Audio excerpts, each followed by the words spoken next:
안녕하세요. 정신분석의 뜰입니다. 대상관계학자인 페어벤의 이론을 같이 공부하고 있는데 오늘은 나쁜 대상에 대한 리비도 집중이라는 그 부분에 대해서 한번 같이 살펴보도록 하겠습니다.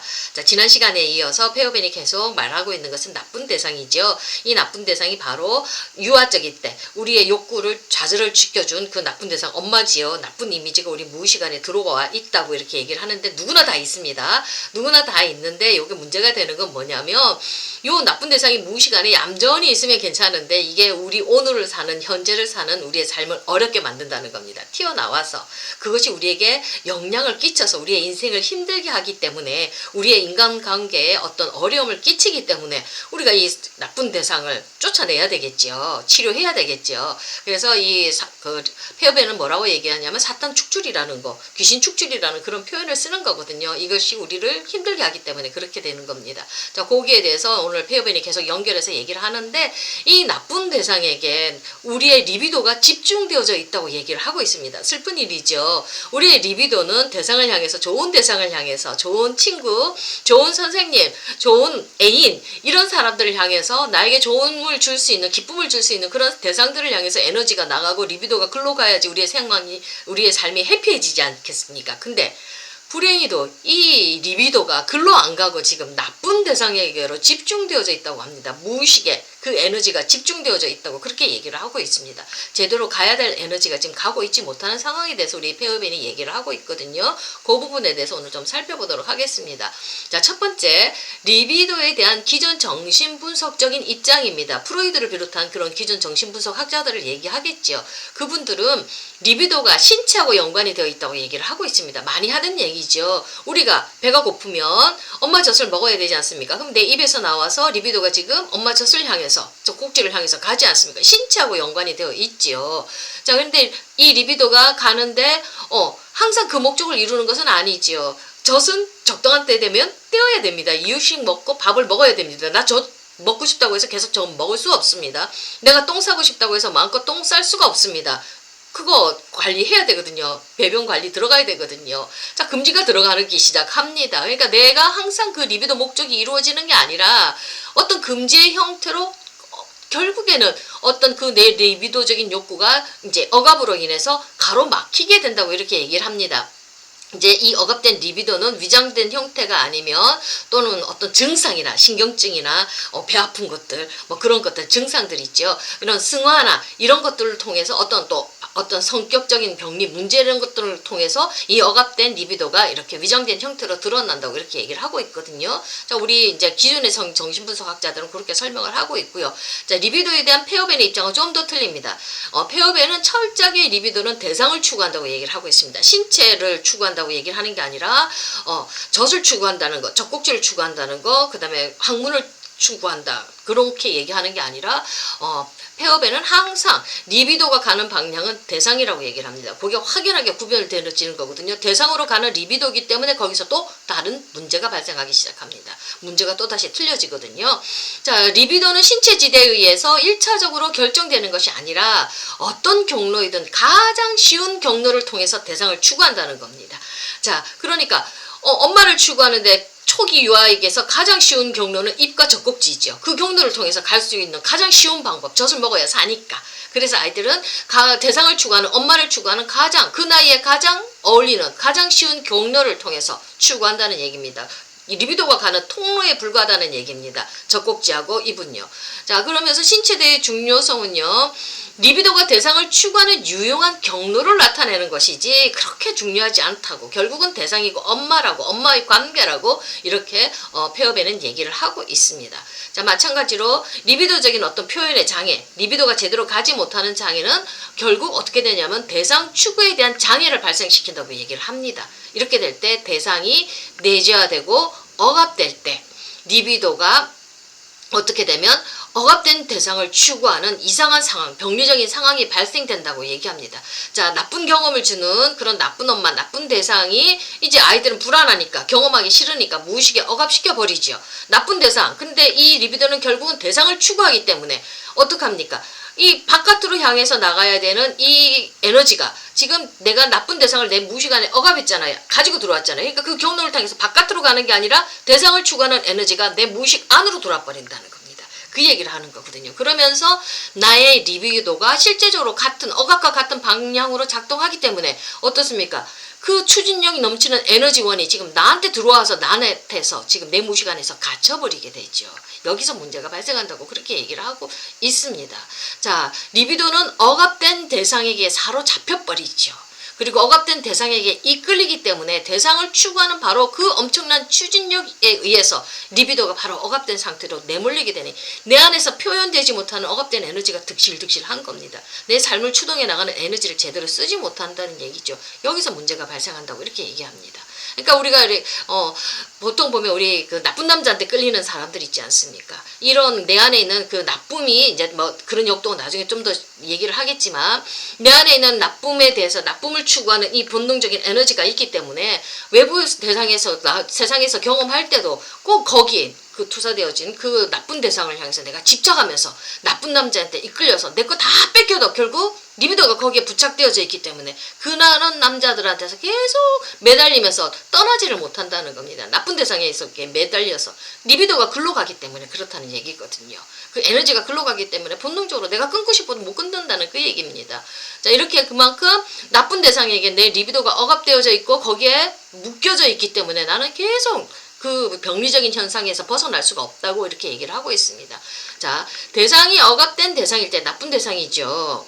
자, 이게 또 왜 문제가 되냐면 이 나쁜 대상에게 집중된 리비도는 치료의 저항을 만들어내기 시작합니다. 우리가 내 삶이 좀 괴로워서 어렵고 힘들어서 치료실에 왔는데 잘 오지도 않습니다. 이런 사람들은 일단 치료실에 왔으면 심리를 치료를 해야 되잖아요. 그런데 이 사람들은 조금 더 치료 중기에 들어가서 깊은 단계에 들어가면 안 옵니다. 드랍됩니다.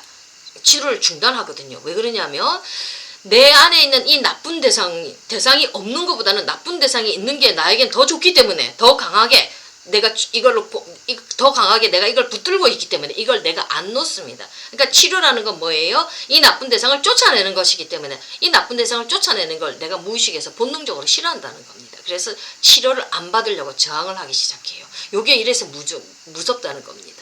그러니까 대상에게 집중된 리비도는 저항으로 작용하는 거예요. 그러니까 나 이 대상 안 놓겠다. 나 여기에 붙잡되어 있겠다. 나 치료하지 말라. 그래서 치료에 대한 저항으로 작용한다는 겁니다. 그래서 이런 사람들 치료하기가 굉장히 힘이 들고요. 고통스럽다는 거죠.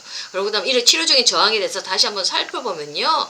자, 나쁜 대상에게 리비도가 억압되어 있죠. 그러니까 치료 목표하고 상충된 거예요. 이 나쁜 대상을 쫓아내야 되는데 리비도가 안 놓는다는 얘기죠.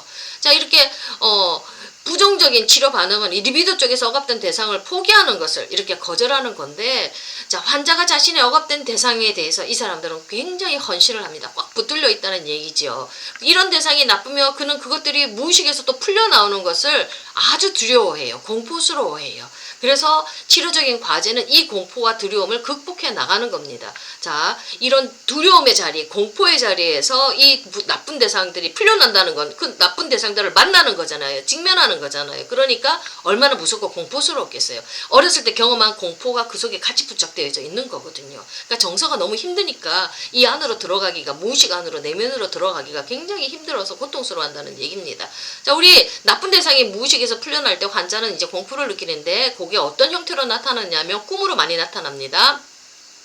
자, 무의식에서 나쁜 대상들이 풀려나는 건 꿈에서 보면요, 막 적에게 추격당하거나 총에 맞는 꿈, 그리고 엄청난 검은 비행기, 커다란 검은 비행기나 어떤 적의 비행기에 의해서 공격받는 그런 악몽들을 꿉니다. 그 다음에 엄청난 무게에 의해서 짓눌리는 꿈, 가위 눌리는 것들, 그 다음에 누군가에 의해서 목을 졸리는 꿈, 선사시대, 그러니까 공룡들이죠. 선사시대 동물들에게 쫓겨서 잡아먹히는 꿈, 유령이 나타나고 귀신이 나타나고 상사가 고함을 지르는 꿈, 그런 것들이 막 나쁜 대상들이 꿈에서 막 나타나기 시작합니다. 그런 꿈 꾸다가 발닥발닥 놀래잖아요. 공포스럽잖아요. 근데 이게 바로 풀려나기 시작한다는 증거입니다. 꿈에서 나타난다는 거는 이미 어느 정도 다룰 수 있다는 증거거든요.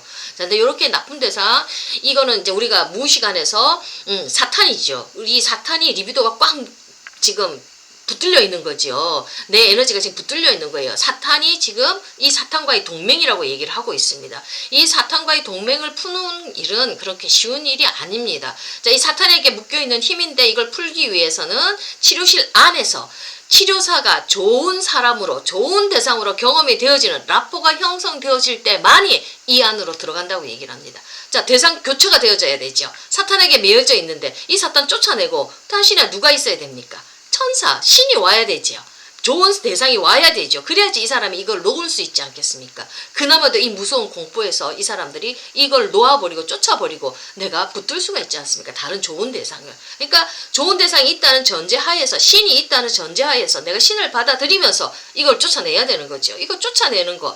그러니까 다른 대체할 수 있는 대상들이 내 안에 있어야지만이, 그것들이 전제가 되어져야지만이 내가 이걸 쫓아낼 수가 있다는 얘기입니다. 그러니까 치료실 세팅 안에 치료사가, 정신분석가가 좋은 대상으로서 경험이 되어질 때 이 내담자들이 용기를 내어서 이것들을 쫓아낼 수가 있다는 겁니다. 이게 사탄과의 동맹을 푸는 일이 만만치가 않죠. 쉽지가 않습니다. 이게 안 하려고 막 그냥 치료실에 안 오고요.